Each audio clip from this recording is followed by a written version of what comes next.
Hello guys, तो welcome back to my channel. आज हम देखेंगे एक न्यू ड्रामा जिसका नाम है ABO डिज़ायर। A मतलब alpha, B means beta and O means omega. And इसमें एक एनिग्मा भी है। बहुत मज़ा आने वाला है गाइस इस सीरीज़ में, क्योंकि omegaverse is one of my favourite comic novel and this gonna be series. तो बिना टाइम वेस्ट किए शुरू करते हैं हम आज का एपिसोड। स्टार्टिंग में हम देखते हैं कि जो हमारा मेन लीड है, जो कि टॉप होने वाला है, जिसका नाम है हुआ योंग, बट एक्चुअली इसका नाम कुछ टाइम के लिए हुआ होंग चलेगा। ओके। और फिर उसके बाद यहाँ पर हम देखते हैं बहुत बड़े स्विमिंग पूल में ये खड़ा हुआ होता है और इसका सेक्रेटरी आता है और कहता है कि सब आ गए हैं। और फिर हम देखते हैं कि ये एक चाय उठाता है और सीधा अपने सेक्रेटरी के हाथ में रखता है। और look at the scene guys, just look at the scene, कितना सुंदर सीन है। स्लोली स्लोली ये जा रहा है, जैसे सीढ़ियों से उतर रहा है। Everything is so beautiful. और उसके बाद इधर हम देखते हैं कि बहुत सारे लोग लाइन से बैठे हुए होते हैं। और फिर उसके बाद हुआ योंग आता है और वो अपने सोफ़े पे बैठता है। और फिर यहाँ पर हम देखते हैं कि यहाँ पर जो हुआ होंगे वो किसी को स्टॉक कर रहा है, मिस्टर शेंग, जो कि इसका बॉटम होने वाला है और उसके पीछे ये जाना चाहता है। तो इसने देखा है कि इसके बारे में इसके 32 एक्सेस थे और उसका सेक्रेटरी सब बता रहा होता है कि क्या क्या चल रहा है, ठीक है। और क्या बोलते हैं, तो उसके बाद वो कहता है उसका कितना डिफरेंट टेस्ट है। तो उसके बाद वो कहता है इसका सेक्रेटरी कि उसके हमेशा एक्सेस ही रहे हैं और सब बैड पार्टनर्स हैं, कोई भी मतलब उसका लव पार्टनर अभी तक बना ही नहीं है। तो इसका मतलब अभी तक वो सिंगल है और अभी तक उनको किसी से मतलब सच्चा वाला प्यार हुआ नहीं है। तो फिर उसके बाद यहाँ पर वोंग थोड़ा सा स्माइल करता है और फिर उसके बाद सेक्रेटरी बोलते ही रहता है। तो कहता और फिर उसका सेक्रेटरी बताता है बस एक लड़का था जिसका नाम है सोंग ह्वान शेंग, जो कि उसके साथ रिलेशन में 6 मंथ तक रहा था। और वो बताता है ये जो आगे बैठा है यही है वाइट ड्रेस में। और फिर इधर हम देखते हैं कि वो कहता है तो किसका वेट कर रहा है, कम हियर। और जैसे ही वो उठ के आता है तो वो खड़े होकर बात करने लगता है और बोलने लगता है। तो इतने में ही हुआ योंग को बहुत ज़्यादा गुस्सा आ जाता है और वो अपनी पावर्स का यूज़ करता है, फेरोमोन्स का, और वो नीचे बैठ जाता है। तो उसके बाद यहाँ पर जो ये लड़का होता है वो कहता है कि ओ माय गॉड, इसके फेरोमोन्स इतना ज़्यादा पावरफुल क्यों है, कौन है ये। और फिर उसके बाद यहाँ पे उसका सेक्रेटरी बोलता है कि इनको पसंद नहीं है कि कोई इनके सामने खड़े होके बात करे, ठीक है। तो फिर उसके बाद ये लड़का सॉरी बोलते कहता है कि मुझे नहीं पता था, आप इतने बड़े, प्लीज़ मुझे माफ़ कर दो। और फिर उसके बाद ये अंदर ही अंदर ही सोचने लगता है इनके पास ऐसी कौन सी पावर है जो इतनी ज़्यादा स्ट्रॉन्ग है। और फिर इधर हम देखते हैं हुआ योंग पूछता है कि मिस्टर शेंग को कैसे ओमेगा पसंद है। तो फिर उसके बाद ये कहता है कि उनको ऐसे वैसे पसंद है। फिर वो बताने लगता है कुछ कुछ बातें शेंग के बारे में। और फिर उसके बाद ये कहता है कि अच्छा, तो तूने उसको आधा साल डेट किया, क्या हुआ, तू काँप क्यों रहा है। हाँ, और जैसे वो उसका फेस टच करता है और कहता है कि कम ऑन, डर मत, हाँ तू मुझे बता सकता है कि उसको कैसे ओमेगा पसंद है। और फिर इतने में इसका सेक्रेटरी एक हैंकी देता है उसको, जिससे वो अपना हाथ पोंछता है। My God, he is so classy, he is so dangerous man. और फिर इधर हम देखते हैं सबके चले जाने के बाद वो एक पैचेट आता है वो योंग और कहता है कि 1 घंटा और 6 मिनट। तो उसके बाद उसका सेक्रेटरी कहता है कि आई एम सॉरी, हम ट्राई कर रहे हैं, हमारी लैब में रिसर्च चल रहा है, उन लोगों ने एक न्यू इनहिबिटर मंगाया हुआ है जो कि बहुत ज़्यादा इफ़ेक्टिव हो सकता है, बस आप मुझे 10 दिन दीजिए। तो उसके बाद वो कहता है नहीं, सिर्फ 3 दिन, 3 दिन में मुझे वो चाहिए, ठीक है। और फिर उसके बाद सेक्रेटरी कहता है ओके सर। और इधर हम देखते हैं 1 साल पहले की बात है। यहाँ पर अब हमें थोड़ा स्टोरी पता चलेगा कैसे ओमेगा, एनिग्मा, अल्फ़ा, बीटा आए थे। यहाँ पर हम सिम्टम्स देखते हैं, जो कि शुरू होता है कोल्ड से और बहुत ज़्यादा सीरियस इन्फेक्शन, बहुत सारे साइड इफ़ेक्ट होने शुरू हो जाते हैं, जो कि धीरे धीरे बहुत सारे लोगों में फैलना शुरू हो जाता है और धीरे धीरे लोग बीमार पड़ने लग जाते हैं। ये एक फ्लू बन के निकलता है। और फिर उसके बाद यहाँ पर हम देखते हैं कि जब साइंटिस्ट का रिसर्च करते हैं, बहुत टाइम लगता है इसको रिसर्च करने में, और इसको पता चलता है कि RVY46 इस वायरस का नाम है। और उसके बाद इसको बहुत ज़्यादा सर्च करने के बाद लोगों को पता चलता है कि जो लोगों के अंदर AB ब्लड टाइप होता है, OB ब्लड टाइप होता है, और उन सब से इनका कनेक्शन होता है, जिसमें कि हम देखते हैं कि एक कनेक्शन बनने के बाद जिसमें निकलते हैं ओमेगा, बीटा और अल्फ़ा, और ये एक न्यू जनरेशन बन जाती है, जिसमें कि इन लोगों को मतलब फ़िज़िकली एक दूसरों की नीड होती है, जिसमें हम देखते हैं कि ये लोग बहुत ज़्यादा सेंसिटिव होते हैं, इनके पास एक स्पेशल पावर्स होती है और अलग अलग मार्क्स होते हैं हर किसी के पास कि, और एक फेरोनोम्स होते हैं जो कि सबके डिफरेंट होते हैं, मतलब फेरोनोम्स लाइक देयर बॉडी स्मेल। और ये ABO जो जनरेशन होती है, जिसको बोला जाता है ओमेगा वर्स, और इसमें हम देखते हैं जो अल्फ़ा होते हैं वो इम्प्रेग्नेंट हो सकते हैं अपने पार्टनर के साथ, तो इसका मतलब है कि लड़के इसमें प्रेग्नेंट होंगे एंड ऑब्वियसली हमारा एक कैरेक्टर भी होगा, और फिर उसके बाद धीरे धीरे इसकी पॉपुलेशन बहुत ज़्यादा बढ़ जाती है। एंड आई रियली होप अब आपको पता चल गया होगा कि एक्चुअली ओमेगा वर्स है किसके ऊपर। एंड आपको अभी भी नहीं पता है तो गाइस आप कॉमिक भी पढ़ सकते हो, जिससे आपको बहुत अच्छे से पता चल जाएगा कि एक्चुअली ओमेगा वर्स क्या है। और इधर दूसरे सीन में हम देखते हैं कि जो कि हमारा सेकेंड मैन लीड होने वाला है, जिसका नाम है शेन शाओयी, और इसको सब बोलेंगे मिस्टर शेन, और हाँ ये एनिग्मा है। और फिर उसके बाद यहाँ पर इसके दोस्त सब बैठ के बात कर रहे होते हैं और न्यूज़ देख रहे होते हैं और बात करने लगते हैं कि मतलब अल्फ़ा बीटा इन सब के बारे में। और यहाँ पे कुछ खास नहीं है, ये जो एक ब्राउन ड्रेस में है ये भी इनका ही फ्रेंड है, और ये एक मीटिंग सेट करवाता है इसके अपने फ्रेंड के साथ, जिसका नाम है शेन वानलिंग। और फिर उसके बाद यहाँ पर बस नॉनसेंस बात हुई है, तो let's skip this part. Okay, तो डायरेक्टली यहाँ पर सब बात कर रहे होते हैं अल्फ़ा ओमेगा एंड इसके बारे में, फेरोनोम्स के बारे में। तो इनका जो दूसरा फ्रेंड होता है वो कहता है कि 1 मिनट, तेरे ऊपर से ये कैसी स्मेल आ रही है? हाँ, तो फिर उसके बाद यूशन कहता है कि कुछ नहीं, बस मेरे ओमेगा ने मेरे लिए एक परफ्यूम ख़रीदा था, ये उसी की स्मेल है। तो कहता है कितनी अच्छी है ना? फिर कहता है बहुत अच्छी है। तो फिर उसके बाद इतने में उसके फ्रेंड का कॉल आ जाता है, तो ये कहता है कि यूशन मैं जाता हूँ, ठीक है, मैं अपने किसी फ्रेंड से मिल के आता हूँ। तो फिर इतने में वो चले जाता है, और जैसे ही ये इसके पास आके बैठता है शेन के पास, तो उसके बाद वो कहता है ओए यार शेन, तेरे ऊपर से ये कैसी स्मेल आ रही है, बिल्कुल उसके जैसे। तो वो कहता है कि सॉरी, ये परफ्यूम की स्मेल नहीं, ये मेरी स्मेल है। और फिर उसके बाद यहाँ थोड़ी देर बाद हम देखते हैं कि ये एक मीटिंग में जाने के लिए रेडी हो जाता है मिस्टर शेंग, और वहाँ से चले जाता है और कहता है तुम पार्टी एंजॉय करो, मुझे काम है। और फिर इधर दूसरे सीन में हम देखते हैं कि मिस्टर शेंग अपने सेक्रेटरी के साथ HS ग्रुप में जाता है, और फिर यहाँ पर हम देखते हैं जो ये दूसरा सेक्रेटरी आके मिस्टर शेंग को ग्रीट करता है और कहता है कि हाय, मैं शेन वांगलांग का सेक्रेटरी हूँ, गाउतू। और उसके बाद वो एक कार्ड वार्ड देता है और अपने आप को इंट्रोड्यूस करवाता है। उसके बाद यहाँ पर ये दोनों एक दूसरे से कार्ड एक्सचेंज करते हैं, और फिर उसके बाद इधर हम देखते हैं कि जो इसका शेंग का सेक्रेटरी होता है वो कहता है कि आई एम सॉरी, हम लेट तो नहीं हुए हैं ना? तो उसके बाद यहाँ पर गाउतू कहता है कि नहीं, अभी अभी मीटिंग ख़त्म हुई है उनकी, तो प्लीज़ आप अंदर आ सकते हैं। और जैसे ही हम देखते हैं कि ये लोग अंदर जाते हैं, तो वहाँ पर ऑलरेडी हमारा जो मेन लीड था हुआ योंग और शेन वांगलांग दोनों ऐसे रहते हैं कि उन लोगों को दिखा रहे हैं, वेल आपको बाद में पता चलेगा कि ये लोग कुछ कर रहे हैं, बट एक्चुअली ऐसा नहीं होता है। और फिर उसके बाद ये एकदम से उठ जाता है और कहता है ओ मिस्टर शेंग, प्लीज़ कम इन, और वो वेलकम करता है। और जैसे ही शेंग इसको देखता है तो वो कहता है हाँ। और इधर फिर हम फ्लैशबैक में देखते हैं जब योंग जा रहा होता है हॉस्पिटल से बात करते हुए, तो वो शेंग से टकरा जाता है, और जैसे वो पीछे मुड़ता है शेंग, तो वो अपने पेपर्स उठा रहा होता है। और फिर उसके बाद यहाँ पे योंग कहता है आई एम सॉरी, और फिर यहाँ फ्लैशबैक हमारा ख़त्म हो जाता है। और फिर उसके बाद इधर हम देखते हैं कि यहाँ पर वैनलांग कहता है कि मुझे नहीं पता था कि मेरा सेक्रेटरी और आप दोनों एक दूसरे को जानते हो। तो फिर उसके बाद शेन कहता है कि वेल, मैं आपसे हमेशा से मिलना चाहता था, मुझे नहीं पता था कि आपका सेक्रेटरी है, वरना मैं अपने फ्रेंड को इतना ज़्यादा परेशान नहीं करता, मैं इसी से ही आपका नंबर ले लेता।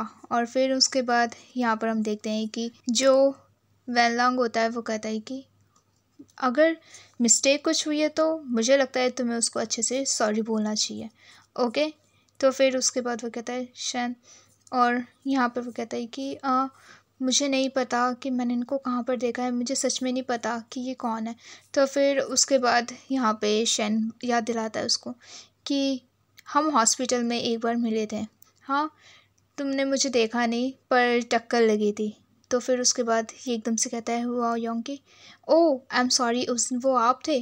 तो फिर उसके बाद यहाँ पे वो इसको एक्सप्लेन कर रहा होता है वेंगलॉन्ग को कि हाँ उस दिन हम मिले थे और मुझसे गलती से टक्कर लग गई थी। तो उसके बाद यहाँ पे वो कहता है come on go then, sorry बोलो अच्छे से। और फिर उसके बाद इधर हम देखते हैं कि योंग जाता है, अपना कार्ड निकालता है और सॉरी वॉरी बोल रहा होता है। बट इतने में ये कह देता है कि कोई ज़रूरत नहीं है, it's not a big deal. पर इतने में उसका सेक्रेटरी आता है और वो कार्ड ले लेता है और कहता है कि इनके लिए मैं कार्ड ले लेता हूँ, ओके। और फिर इधर हम देखते हैं कि जो गाउतू होता है वो आता है और इन दोनों को कहता है कि हम इन्हें बात करने देना चाहिए अकेले में, ठीक है हम बाहर चलते हैं। और फिर उसके बाद गाउतू इन दोनों को लेके चले जाता है और इधर हम देखते हैं कि ये लोग फाइनली बात करना शुरू करते हैं बिज़नेस के बारे में। वेल गाइज, यहाँ पर भी मैं ज़्यादा टाइम वेस्ट नहीं करूँगी, ओके, क्योंकि मीटिंग एक्चुअली बहुत लंबी चलने वाली है और ये सब प्लान होता है वेनलॉन्ग का, तो इतना लंबा हमें देखना को कोई ज़रूरत नहीं है।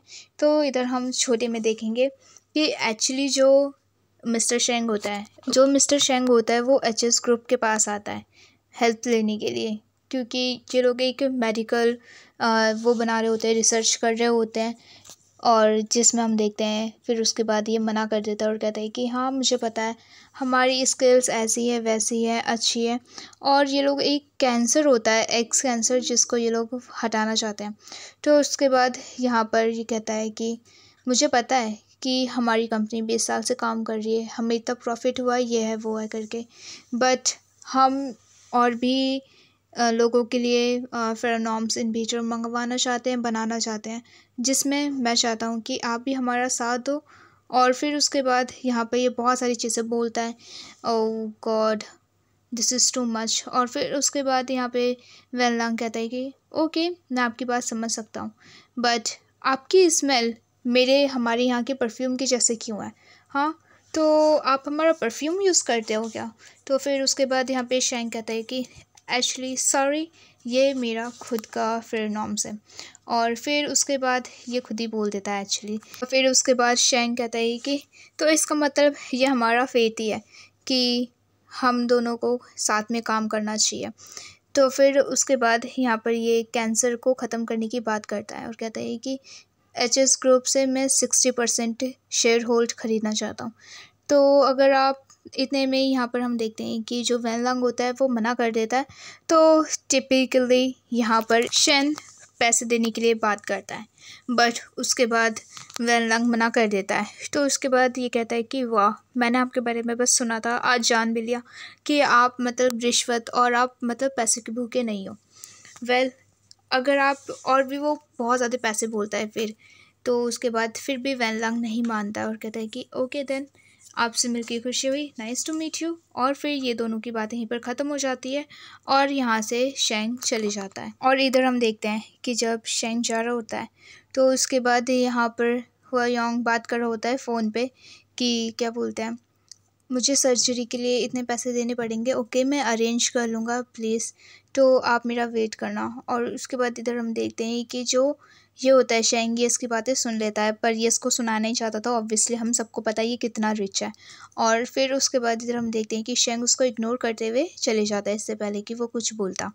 और फिर उसके बाद ये इसको दूर जाते हुए देख ही रहा होता है, गाड़ी इतनी दूर चली गई बट ये फिर भी अपने मन में सोचता है कि ये इतनी आसानी से नहीं पटने वाला, but he is so cute. और फिर इधर हम देखते हैं जो सेक्रेटरी गाँव होता है वो आता है इसके पास योंग के पास और ये कहता है कि आपको घर जाना है ना, आपका एड्रेस क्या है, तो मैं आपको वहाँ पे छोड़ सकता हूँ, क्योंकि हमारे यहाँ पर कैब होती है। तो उसके बाद ये उसको मना कर देता है, तो टेक्निकली हम यहाँ पे ज़्यादा टाइम वेस्ट नहीं करते हैं।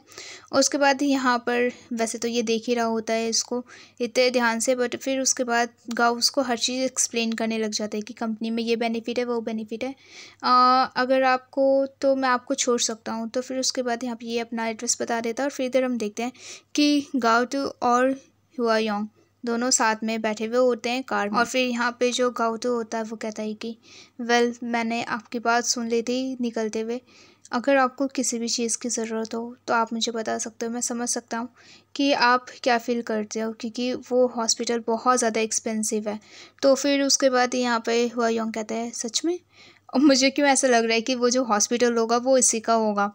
और फिर उसके बाद ये कहता है कि मेरी भी सिस्टर वहाँ पे एडमिट है, इतने साल हो गए हैं, मुझे भी उसकी सर्जरी के लिए पैसे चाहिए। तो मैं समझ सकता हूँ आप क्या फ़ील कर रहे हो। और फिर इतने में हम देखते हैं कि यहाँ पर वैन लंग का कॉल आता है योंग के पास और वो बात करना शुरू करता है। और कुछ देर बाद वो कहता है ओके मैं समझ गया। और फिर उसके बाद इधर हम देखते हैं जो गाउतो होता है वो अपने आप में ही सोचने लग जाता है कि पर उसने तो बोला था कि उसको ओमेगा नहीं पसंद, तो अब क्या हुआ। एक्चुअली जो गाउतो है वो ओमेगा है और जो वैन लांग है उसको ओमेगा बिल्कुल भी नहीं पसंद है, बिल्कुल भी नहीं। तो इसलिए ये दवाई खा के इंजेक्शन्स लेके अपने फेरोमोन्स की जो स्मेल होती है वो उसको रोकता है। तो इसलिए अभी तक कुछ पता नहीं है वैन लांग को कि एक्चुअली गाउतो ओमेगा है। तो फिर उसके बाद इधर हम देखते हैं कि ये लोग बात कर रहे होते हैं और फिर उसके बाद गाउतो उसको उसके घर के पास ड्रॉप कर देता है और वह योंग उसको थैंक यू बोलता है और वहाँ से चले जाता है। और फिर इधर दूसरे सीन में हम देखते हैं कि इसकी हीट साइकिल एक्चुअली स्टार्ट होने वाली है और उसके बाद गाउतो को बहुत ज़्यादा एंग्जाइटी फील होने लगती है और वो एक पंप निकालता है और उसको लेना शुरू करता है, बट वो ख़त्म हो चुका होता है। बट उसके बाद वो ड्राइवर को कहता है कि प्लीज़ आप कन्वीनियंस स्टोर पे रोक देंगे गाड़ी, मुझे कुछ सामान लेना है। और जैसे ही वो उतर के जाता है शॉप में और उसके बाद वो स्टोर से सामान ले रहा होता है और उसके बाद वो एक पंप और एक दवाई लेता है। और उसके बाद जो लेडी होती है वो एक्चुअली नर्स वर्स होती होगी, तो उसके बाद वो बता रही होती है कि आपको ऐसे लेना चाहिए, ये बुरा है अगर आप पेन किलर और इनहिबिटर साथ में लोगे, ठीक है। तो फिर उसके बाद एक्चुअली जो गाउतो है उसको सब पता होता है ये सब के बारे में, बट फिर भी वो बता रही होती है कि अगर आप इन दोनों को साथ में लोगे तो आपको नुकसान हो सकता है, ये बीमारी हो सकती है, वो हो सकता है। तो उसके बाद गाउतो कहता है कि वेल पेन किलर मैं अपने लिए ले रहा हूँ और ये इनहिबिटर मेरे फ्रेंड के लिए। तो उसके बाद वो फाइनली उसको वो दे देती है और जैसे ही वो दे रही होती है फिर दोबारा से वो उसको समझाने लग जाती है कि आपको ये इस टाइम पे लेना है, उस टाइम पे लेना है, ऐसे लेना है, वैसे लेना है, और पूरा डिटेल देने लगती है। तो फिर उसके बाद यहाँ पे ये उसके बाद वो बोलने लगता है कि वेल ये मुझे ये सब क्यों बता रही है, ये सब मुझे बहुत अच्छे से पता है। और फिर उसके बाद इधर हम देखते हैं वो कैसे भी मैनेज करके कार में चले जाता है और उसके बाद वो सीधा गोलियाँ निकालता है और उसके बाद बहुत ज़्यादा वो कांपने लग जाता है क्योंकि उसकी हालत बहुत ज़्यादा ख़राब होती है, बट फिर भी वो फटाफट खा लेता है गोलियों को और उसके बाद उसको रिलीफ फील होता है। और फिर इधर देखते हैं हम जब गाउतो अपने घर पे जा रहा होता है तो वो सीढ़ियाँ भी सही से नहीं चढ़ पाता है क्योंकि उसका हीट साइकिल शुरू हो चुका होता है and he really need rest और हिज पार्टनर, बट सिंस इसके पास पार्टनर नहीं है अभी, तो ये जैसे घर के अंदर जाता है ये बेहोश हो जाता है। और फिर उसके बाद इधर दूसरे सीन में हम देखते हैं नेक्स्ट डे वैन लांग के पास उसका दूसरा सेक्रेटरी आता है और जैसे ही ये देखता है इसको, ये कहता है कि एक मिनट सेक्रेटरी गाउतो कहाँ है। तो उसके बाद ये कहता है कि उसने छुट्टी ली है क्योंकि वो अपने ओमेगा पार्टनर के पास गया है, उस अपने पार्टनर के साथ रुकेगा क्योंकि उसका हीट साइकिल चल रहा है। तो फिर उसके बाद यहाँ पर ये इसको पूरा डिटेल में बता देता है और फिर उसके बाद इधर हम देखते हैं कि वैन लांग बोलता है कि ओके। और फिर इधर दूसरे सीन में हम देखते हैं कि जो गाउतो होता है वो सो रहा होता है और वो कुछ सोचने लगता है या फिर ये सपना या फ्लैशबैक, आई डोंट नो। तो फिर उसके बाद इधर हम देखते हैं वो अपनी मॉम और डैड के बारे में देख रहा होता है कि उसके पापा उसकी मॉम को बहुत ज़्यादा सुना रहे होते हैं, कहते हैं पैसा दे मुझे, पैसा दे, तू एक ओमेगा है हाँ, और तू बहुत कुछ कर सकती है, ठीक है, बट यू बिच, हाँ तूने एक यूजलेस बेटा को जन्म दिया जो कि बीटा है हाँ, और हमारी लड़की वो अल्फ़ा है। और नेक्स्ट टाइम जब भी मैं आऊँगा ना तो मुझे सिर्फ पैसा चाहिए। तो उसके बाद उसके पापा वहाँ से चले जाते हैं और यहाँ पे गाउतो कहता है कि मॉम पर मैं तो डिफरेंट हूँ ना। तो उसकी माँ उसका मुंह रोक देती है और कहती है कि नहीं, तुझे कभी भी किसी को नहीं बताना है कि तू ओमेगा है, ठीक है, मैं बेटा तेरे को हर चीज़ एक एक करके समझाना चाहती हूँ, पर मेरे पास टाइम नहीं है। तू कभी भी किसी को नहीं बताना कि तू ओमेगा है, सबको यही बोलना कि तू बीटा है, ठीक है? और ये फेरोमोन्स छुपाने के लिए है। मैंने इसका लेबल हटा दिया है, किसी को कुछ नहीं पता चलेगा, ठीक? कभी भी किसी को मत बताना, प्रॉमिस मी, ठीक है? समझ में आ रहा है मैं क्या बोल रही हूँ? तो फिर उसके बाद यहाँ पर गातू कहता है कि ओके मॉम, आई प्रॉमिस, मैं किसी को नहीं बताऊँगा, प्लीज़ मत रो। और फिर इधर हम देखते हैं कि ये सोच रहा होता है कि मैं बीटा हूँ, मैं बीटा।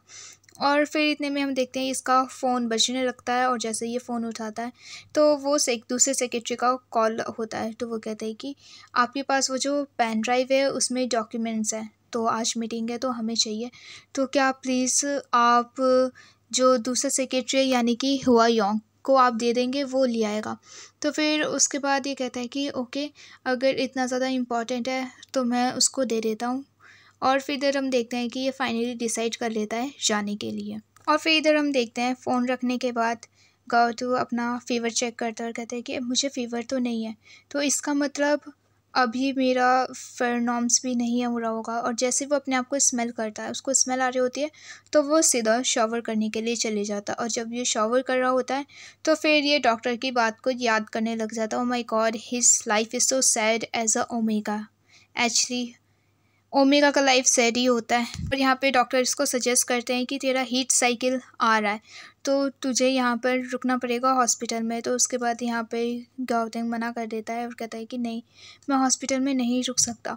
तो डॉक्टर कहते हैं कि एटलीस्ट छुट्टी लेके घर पे रेस्ट कर लेना। तो ये कहता है डॉक्टर, मैं ये भी नहीं कर पाऊँगा, तो क्या मेरा फेरोमोन्स वीक है, क्योंकि किसी को नहीं पता कि मैं ओमेगा हूँ। तो फिर उसके बाद यहाँ पर जो डॉक्टर होता है वो कहता है कि मेरी बात सुनो, ठीक है, इतने साल हो गए हैं, मैं आपकी रिस्पेक्ट करता हूँ, पर आई थिंक आपको सेक्रेटरी के पास जाना चाहिए और उसको चेक कराना चाहिए, क्योंकि आपको यही नहीं पता कि आप क्या हो। हाँ, ये अच्छा नहीं है। और इधर हम देखते हैं कि डॉक्टर भी सॉरी वॉरी बोलते हैं उसको और समझाने की कोशिश करते हैं कि प्लीज़ आपको समझना पड़ेगा कि आप अपने बॉडी को इतना ज़्यादा स्ट्रेस नहीं दे सकते। आप समझ रहे हो ना, एक ओमेगा के लिए उसका पार्टनर कितना ज़रूरी है। और फिर उसके बाद गाओटू कहता है कि बट मैं सिंगल हूँ। तो डॉक्टर और गुस्सा करते और कहते हैं कि ये तो और बुरा है। हाँ, आपको पता है ना कि फेरोमोन डिसऑर्डर्स क्या हैं? हाँ, इन सब से आपकी लाइफ कितनी ज़्यादा ख़राब हो सकती है, आपकी बॉडी को कितना पूरा इफ़ेक्ट पड़ सकता है पेन किलर से, आपका पूरा सिस्टम ख़राब हो सकता है, आपको समझना होगा। और फिर इधर हम देखते हैं कि जो गाओटू होता है वो एक इंजेक्शन निकालता है जो कि फेरोमोन्स जो होते हैं वो हीट में रोकते हैं उसको, हीट साइकिल में ये काम आता है। तो उसके बाद ये सोचता है कि वेल, मुझे तो वहाँ पे ज़्यादा काम नहीं है, मुझे बस डॉक्यूमेंट्स ही तो देना है, तो एक काम करता हूँ, मैं बस दवाई ले लेता हूँ। और फिर उसके बाद वो एक्चुअली इतनी सारी दवाई भी खा लेता है और वो निकल जाता है डॉक्यूमेंट्स को देने के लिए। और फिर इधर हम देखते हैं कि वो मैसेज देखते हुआ जा रहा होता है और उसको फिर से दोबारा वीकनेस फील होने लग जाती है, बहुत ज़्यादा वीकनेस। और फिर उसके बाद यहाँ पर जैसे वो घर के सामने खड़ा होता है वो कहता है कि आई होप कि कोई स्मेल ना आ रही हो, मुझे लगता है कि मुझे इंजेक्शन ले ही लेना चाहिए था। और फिर उसके बाद इतने में हम देखते हैं कि दरवाज़ा खुलता है जैसे ये नॉक करता है और वहाँ पर हुआ योंग के साथ वैन लांग भी होता है। जैसे वो वैन लांग को देखता है ऑब्वियसली इसका स्माइल हट जाता है। और यहाँ पर हमारा एपिसोड फर्स्ट ख़त्म होता है। एपिसोड सेकंड देखने के लिए प्लीज़ मेरे चैनल को सब्सक्राइब ज़रूर कर देना एंड गाइस ज़रूर बताना कि आपको ये स्टोरी कैसी लग रही है, क्योंकि बहुत ज़्यादा मज़ा आने वाला है आगे। कमेंट करके ज़रूर बताना एंड वीडियो अच्छी लगी तो वीडियो में ज़रूर लाइक कमेंट शेयर करना मत भूलना। And thanks for watching guys. I hope you like this video. Bye bye.